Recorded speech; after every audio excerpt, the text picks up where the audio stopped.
बिस्मिल्लाहिर्रहमानिर्रहीम। अस्सलाम वालेकुम प्यारे बच्चों, कैसे हैं आप? यकीनन ठीक होंगे, तंदुरुस्त होंगे। प्यारे बच्चों, आप जानते हैं हम पढ़ रहे हैं उर्दू और जमात है हमारी पंजम। सबक नंबर 10.5 यानी 10वें सबक का 5वां हिस्सा, और हमारा सबक है इंटरनेट और ईमेल। आज आप जो चीज़ें सीखेंगे जिन हासिलात ताल्लुम के तहत वो होंगी मतन, नज़्म व नसर को फ़हम के साथ पढ़कर मुतल्लिका सवालात के जवाबात दे सकें, और पहले से दिए गए मौजू पर कम अज़ कम 2 मिनट तक इजहार ख्याल या तकरीर कर सकें। आपका यह हासिल ताल्लुम बहुत ज़्यादा अहम है, क्योंकि आप अपने ख्यालात का जब तक इजहार करना सबके सामने नहीं सीखेंगे, आप में जो एतमाद है, आपकी खुद एतमादी, उसमें इजाफा नहीं होगा। बात करेंगे इस्लामी नुक्ता नज़र पर। गम ना करो, अल्लाह हमारे साथ है। बेशक ये एक दुआ है कि जिसमें हमें ये कहा गया है कि हम अल्लाह हर हाल में हर वक्त हमारे साथ है। हमें कभी भी गमगीन नहीं होना चाहिए, खुद को अकेला और तन्हा नहीं महसूस करना चाहिए। यकीन हो कि अल्लाह हमारे साथ है। जब दुनिया की कोई भी हस्ती, कोई भी ताकत हमारे साथ नहीं होगी, हम बिल्कुल अकेले होंगे, तो भी हमें गमगीन नहीं होना चाहिए किसी भी सूरत हाल में, इस यकीन के साथ कि अल्लाह हमारे साथ है। हम करेंगे दोहराई। इंटरनेट किसका मुखफ़फ़ है? कल जब हम पढ़ रहे थे तो इस पर हमने बात की थी कि लफ्ज़ इंटरनेट किस का मुखफ़फ़ है। आपने वीडियो को रोकना है और अपनी मौलिमा को बताना है, ताकि हम अपने आज के सबक को जारी रख सकें। आप सब ने बताया होगा कि इंटरनेट किस लफ्ज़ का मुखफ़फ़ है। अब आप जल्दी से ये भी बताइए कि कंप्यूटर से पहले लोग अपने पैगामात एक दूसरे तक किस तरह पहुंचाते थे।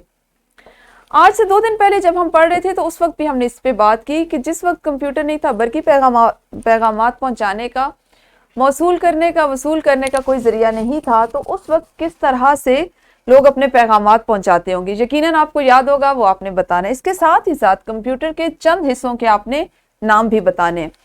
तो वीडियो को रोकिए, इन दोनों सवालात के जवाबात दीजिए, ताकि हम सबक को मतन के जरिए पढ़ सकें। जी, किताबें खोलिए। कल हमारा आधा मतन रह गया था, जिसको आज हमने पढ़ना है, यानी बकिया सबक जो उसको पढ़ेंगे और उसकी मश्क हल करेंगे। आज जहां से हमने पढ़ना है ये वो हिस्सा है जिससे कबल हम कल पढ़ चुके हैं, ठीक है। इन खतूत का मुतबादिल ईमेल है। आप इससे वाकिफ हैं, हमने इसको अमलन किया 2 दिन पहले के सबक में।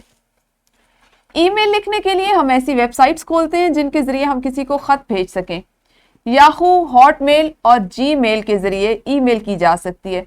हमने परसों जो एक दरख्वास्त लिखी अपनी मुअल्लिमा, आपने अपनी सदर मुअल्लिमा के नाम या सदर मुअल्लिम के नाम, वो हमने जीमेल का प्लेटफॉर्म इस्तेमाल करते हुए या इस वेबसाइट को इस्तेमाल करते हुए लिखी थी। आप इसको देख चुके हैं, इससे सीख चुके हैं। इन पर ईमेल करने के लिए इस वेबसाइट पर अपना ईमेल एड्रेस बनाना जरूरी है। ईमेल के बटन को दबाकर हम एक खत नुमा सफ़े पर आ जाते हैं। इस सफ़े पर हम जिसको ईमेल कर रहे हैं उसका ईमेल एड्रेस लिखते हैं, जैसा कि मैंने आपको दिखाया कि किस तरह से आप कंपोज मेल में जाते हैं, उसके साथ एक कलम का निशान बना हुआ होता है। वहां पे आप सबसे पहले, जैसे हमने किसी को कागज पे एक खत लिख के भेजते हैं, वो भेजना हो तो एक पता दिया जाता है। इसी तरह बरकी खत के लिए या ईमेल के लिए भी जिसको हम भेजते होते हैं उसका एक बरकी पता जो होता है वो लिखा जाता है। इसके नीचे खाने में खत का उन्वान लिखते हैं, जहाँ पे जैसे मैंने आपको बताया सब्जेक्ट।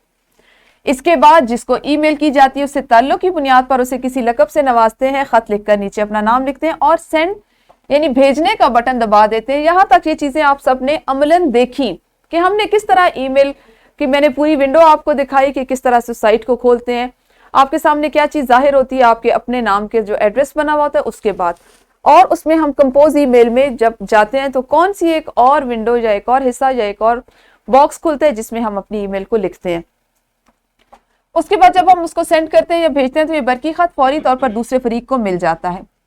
उर्दू लिखने के लिए हमारे कंप्यूटर में उर्दू का कोई सॉफ्टवेयर जैसे इन पेज मौजूद होना जरूरी है। इन पेज पर उर्दू बिल्कुल उसी तरह लिखी जाती है जैसे हम किसी को उर्दू में खत लिख रहे हैं। अब बज़ाहिर जो आपको ये आपकी किताब का ये सफ़ा नजर आ रहा है, ये भी इन पेज पर ही बना हुआ है। मौजूदा दौर में हम अपने मोबाइल या कंप्यूटर से बआसानी उर्दू कीबोर्ड के मदद से बगैर किसी सॉफ्टवेयर के भी उर्दू में ईमेल कर सकते हैं। आप में से वो बच्चे जो घर में अपने स्कूल के काम को करने के लिए या स्कूल से जो काम दिया जाता है उसको करने के लिए मोबाइल फ़ोन लेते हैं, तो आपने देखा होगा कि मोबाइल फ़ोन के कीबोर्ड पे भी आपको इतनी सारी दस्तरस दे दी गई है या इजाज़त होती है कि आप उससे अंग्रेज़ी से उर्दू में जा सकते हैं और उस पर काम कर सकते हैं। किताब में आपके लिए इन पेज का सॉफ्टवेयर इस्तेमाल करते हुए खत लिखा गया है जो इस तरह से, प्यारे अब्बा जान अस्सलाम वालेकुम, یہ ای میل کے ذریعے لکھا گیا ہے، یعنی یہ اس جگہ پہ اس ونڈو میں لکھا گیا ہے جہاں پہ ہم نے 2 دن قبل درخواست لکھی تھی۔ آپ کا خط ملا، آپ نے میری تعلیمی کارکردگی کے متعلق پوچھا ہے۔ ابو، میں نے اپنی جماعت میں اول پوزیشن حاصل کی ہے، اساتذہ مجھ سے خوش ہیں، میں روز کا سبق روز یاد کرتا ہوں، اس کے ساتھ ساتھ میں کھیلوں میں بھی حصہ لیتا ہوں۔ ابو، میں نے جمناسٹک سیکھنی شروع کر دی ہے، ہمارے ماسٹر صاحب کہہ رہے تھے کہ بیٹا تم میں جمناسٹک کی خداداد صلاحیت موجود ہے۔ امی جان، باجی اور منا کیسے ہیں؟ سب کو میرا سلام کہیں، آپ کا بیٹا سعد۔ ان پیج پر اردو میں خط لکھنے کے بعد اسے یاہو یا ہاٹ میل کے میلنگ ایڈریس سے منسلک یعنی اٹیچ کر کے بھیج یعنی سینڈ کر دیں۔ ای میل کی سہولت اب موبائل فون پر بھی دستیاب ہے، لہٰذا اب تار وغیرہ لگانے کے انتظامات کرنے کی بھی ضرورت باقی نہیں رہی۔ یقیناً آپ سب کو بہت اچھے سے ای میل کرنا اور ای میل کرنے کے طریقہ سمجھ آ گیا ہوگا۔ اسی بات کو مد نظر رکھیے اور جلدی سے کریں ایک انفرادی سرگرمی۔ آپ کے پاس ایک اقتباس دیا گیا، آپ نے اس کو پڑھنا ہے، غور سے پڑھنا ہے ہر بچے نے، اور اس سے متعلقہ جو سوالات ہیں ان کے جوابات تحریر کرنے ہیں۔ ویڈیو کو روکیے اور یہ سرگرمی کیجیے۔ جی، انفرادی سرگرمی مکمل ہوگی۔ ہمارے پاس گروہی سرگرمی میں ہے کہ کمپیوٹر کی افادیت اور نقصانات پر تقریری مقابلہ کریں۔ اس تقریری مقابلے کو جماعت میں اس طرح سے منعقد کیا جا سکتا ہے کہ آپ کی معلمہ آپ کی جماعت کو 2 حصوں میں تقسیم کر دیں۔ ایک گروہ جو ہے وہ کمپیوٹر کی افادیت پر بحث کرے یا اظہار خیال کرے، اور دوسرا گروہ جو ہے وہ کمپیوٹر کے نقصانات پر اپنی رائے کا اظہار کرے۔ پیارے بچوں، جب آپ کو ایسی سرگرمیاں جس میں آپ عملاً حصہ لے سکتے ہیں، شامل ہو سکتے ہیں، وہ جماعت میں کروائی جائیں تو اس میں بھرپور طریقے سے حصہ لیا کریں۔